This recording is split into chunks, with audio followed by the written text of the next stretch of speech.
जय श्री हरि विष्णु। राधे राधे। दोस्तों, आप सभी का मेरे चैनल में बहुत बहुत स्वागत है। आज हम आपके लिए अथ सोमवार व्रत कथा लेकर आए हैं। कथा पूरी सुनिएगा और अच्छी लगे तो प्लीज़ लाइक, चैनल को सब्सक्राइब जरूर कीजिएगा। संतान नहीं होने का था और पुत्र प्राप्त की चिंता में हर समय बेचैन रहता था।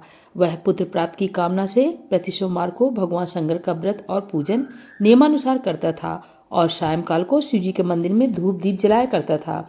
उसकी सच्ची श्रद्धा भक्ति देखकर एक समय श्री जगन माता पार्वती ने श्री भगवान भोले भंडारी से अनन्य विनती के साथ हाथ जोड़कर कहा कि हे त्रिलोकीनाथ, यह सेठ आपका भक्त है, इसलिए आप इस पर कृपा कीजिए और इसकी मनोकामना पूर्ण कर दीजिए। श्री पार्वती जी की यह बात सुनकर देवों के देव श्री महादेव जी बोले कि हे गिरजा, यह संसारिक कर्म क्षेत्र है। यहाँ प्राणी कर्म करने को ही शरीर धारण करता है। जैसे किसान खेत में जैसा बीज बोता है वैसा ही फल प्राप्त होता है, ठीक इसी प्रकार संसार में जो जैसा कर्म करता है वो वैसा ही फल पाता है। अपनी अपनी करनी का ही सब प्राणी फल भोगते हैं। यह बात सुनकर दयामती श्री पार्वती जी ने फिर अनन्य विनय कर कहा कि हे प्राणनाथ, जबकि यह बेचारा रात दिन दृढ़ विश्वास के साथ आपकी भक्ति करता है, तब आप कृपा करके इसके दुख का निवारण कीजिए। आप तो दया के धाम है, अतः इस पर दया अवश्य करनी चाहिए। श्री गिरिजा भवानी की इस प्रकार आग्रह करने पर श्री शिव जी महाराज बोले कि हे पार्वती, वैसे तो इसके किसी प्रकार की कोई कमी नहीं है, केवल एक पुत्र का अभाव है, सो ये पुत्र प्राप्त चिंता में ही रात दिन दुखी रहता है। इसके भाग में कोई पुत्र नहीं है, फिर भी मैं इसकी श्रद्धा भक्ति देखकर और तुम्हारे आग्रह से इसको पुत्र प्राप्ति का वरदान देता हूँ, परंतु वह पुत्र केवल 12 वर्ष ही जीवित रहेगा, इसके पश्चात वह मृत्यु को प्राप्त हो जाएगा। सो हे पार्वती जी, इससे अधिक मैं इसके लिए और कुछ नहीं कर सकता। शिव जी महाराज और पार्वती जी की ये बातें वो सेठ भी पूजा करते हुए सुन रहा था। इस बात से उसे न तो कुछ प्रसन्नता हुई और न दुख प्राप्त हुआ। वह उसी प्रकार प्रत्येक सोमवार को श्री शिव जी महाराज का व्रत व पूजन करता रहा। इस प्रकार करते करते बहुत दिन व्यतीत हो गए। तब शिव जी कृपा से उस सेठ की स्त्री गर्भवती हुई और 10वें महीने में उसने अत्यंत सुंदर बालक को जन्म दिया। सेठ के घर में बहुत खुशी मनाई गई, परंतु सेठ को उसकी केवल 12 वर्ष की आयु जानकर कोई प्रसन्नता नहीं हुई और न ही उसने यह भेद किसी को प्रकट किया। इस प्रकार प्यार दुलार में बालक 11 वर्ष का हो गया। तब उस बालक की माता ने अपने पतिदेव से कहा कि हे प्राणनाथ, अब मेरा लाल सियाना हो गया है, अतः किसी सुंदर गुणयुक्त कन्या से इसका विवाह रचा दीजिए। इस पर सेठ ने कहा कि अभी इसका विवाह नहीं करूंगा, क्योंकि मैं इसे काशी जी पढ़ने को भेजना चाहता हूँ। इतना कहकर सेठ ने उस बालक के मामा को बुलवा लिया और उसे बहुत सा धन देकर कहा कि तुम इसे काशी पढ़ने के लिए ले जाओ।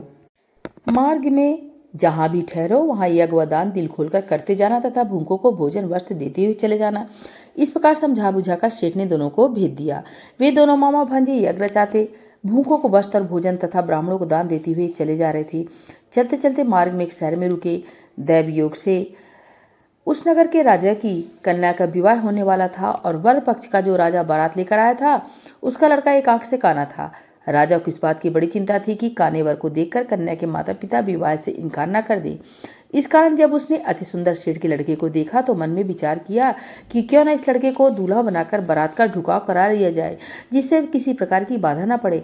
ऐसा विचार करके राजा ने उस लड़के के मामा से प्रार्थना की तो वे दोनों सहमत हो गए, परंतु उस सेठ के पुत्र को स्नान कराकर तेल फुलेल मलकर उसे वर के वस्त्राभूषण पहना दिए। इस प्रकार उसका सौंदर्य और भी अधिक बढ़ गया और उसे घोड़ी पर चढ़ाकर बड़ी धूमधाम से बारात का ढुकाव कराया। उस सुंदर वर को देखकर स्त्रियां बहुत प्रसन्न हुई और बड़ी सुंदरता से सब काम हो गया। वर के पिता ने सोचा कि इस समय का काम तो संपन्न हो गया, परंतु आगे फेरों के वक्त कहीं कोई बाधा न पड़ जाए, इसलिए विवाह के कार्य भी इसी लड़के से करा ले जाए तो अच्छा है। ऐसा विचार कर वर के पिता ने उसे लड़के के मामा से विनय पूर्वक अनुकूल वचन कहे कि आप कृपा करके फेरों और कन्यादान का काम भी करा दे तो आपकी बड़ी कृपा होगी। हम इसके बदले में जितना भी कहोगे धन दे देंगे। उन दोनों मामा भांजे ने वर के पिता की यह बात भी स्वीकार कर ली और विवाह का संस्कार बड़ी अच्छी तरह से संपन्न हो गया। परंतु जब लड़का महल में गया और प्रेमालाप करने के बाद राजकुमारी सो गई तो उसने राजकुमारी की चुनरी के पल्ले पर लिख दिया कि तेरा विवाह मेरे साथ हुआ है, परंतु जो राजकुमार तुझे ब्याहने आया है वह एक आंख से काना है, इसलिए उसके बदले मुझे दूल्हा बनाकर सब कार्य कराया गया। अब तुझे उसी के साथ भेजा जाएगा और मैं काशी जी पढ़ने जा रहा हूँ। यह बात लिखकर शेर का पुत्र तो चला आया और जब राजकुमारी सोते से उठी और अपनी चुनरी के पल्ले पर यह बात लिखी देखी तो उसने काने राजकुमार के साथ जाने से इनकार कर दिया और शाप कह दिया कि यह मेरा पति नहीं है।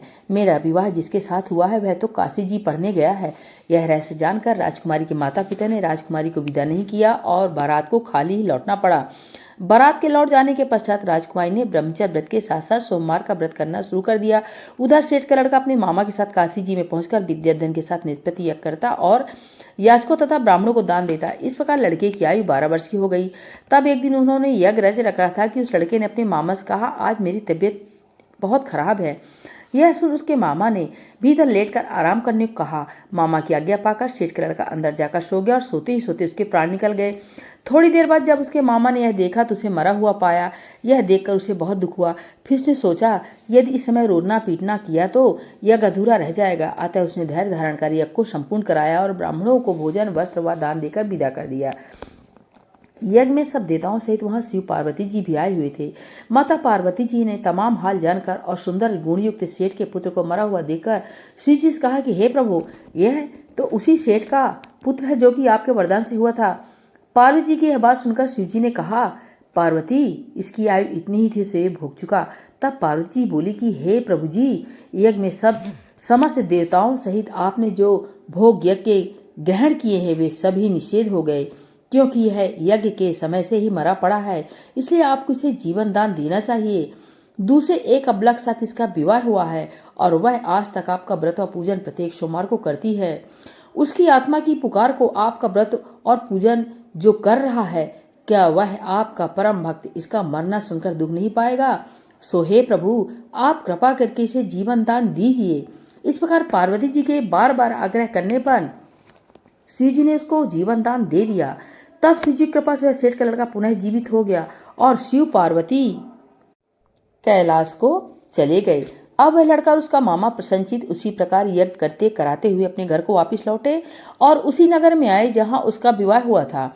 वहां पर जब उन्होंने उस नगर में यज्ञ आरंभ कराया तो खबर पाते ही रानी उस सेठ के लड़के को पहचान कर उसे राजमहल में ले गए और वहां उनकी बहुत खातिरदारी की। इसके बाद बहुत सारा धन दे दास दासियों सहित अपनी लड़की और जमाता को विदा किया।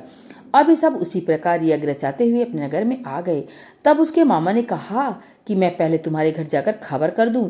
इतना कहकर मामा चल दिया। उस समय उसके माता पिता अपने ऊंचे मकान की छत पर इस विचार से बैठे हुए थे कि यदि हमारा पुत्र सकुशल वापिस लौट आया तो हम भी छत पर से उतर आएंगे, अन्यथा वहीं से गिरकर अपने प्राणों का अंत कर देंगे। उसी समय लड़के की मामा ने आकर यह समाचार दिया कि आपका पुत्र सकुशल आ गया है, परंतु उनको विश्वास नहीं आ रहा था। तब लड़के के मामा ने शपथ पूर्वक तमाम बीता हुआ हाल सुना और कहा कि आपका पुत्र राजा की लड़की से विवाह करके अनेक दास दासियों सहित राजकुमारी को लेकर आया है। तब तो सेठ ने बहुत खुशी के साथ उनका स्वागत किया और आनंद व प्रसन्नता से रहने लगे। इसी प्रकार जो कोई सोमवार के व्रत को धारण करेगा अथवा इस पुण्य करने वाली कथा को पढ़ेगा या सुनेगा, उसके सब दुख दर्द नष्ट हो जाएंगे और उसकी सब कामनाएं पूर्ण होगी। इसमें तनिक भी संदेह नहीं है। इति सोमवार व्रत कथा समाप्त। बोले भोलेनाथ की जय, माता गौरी की जय। सोमवार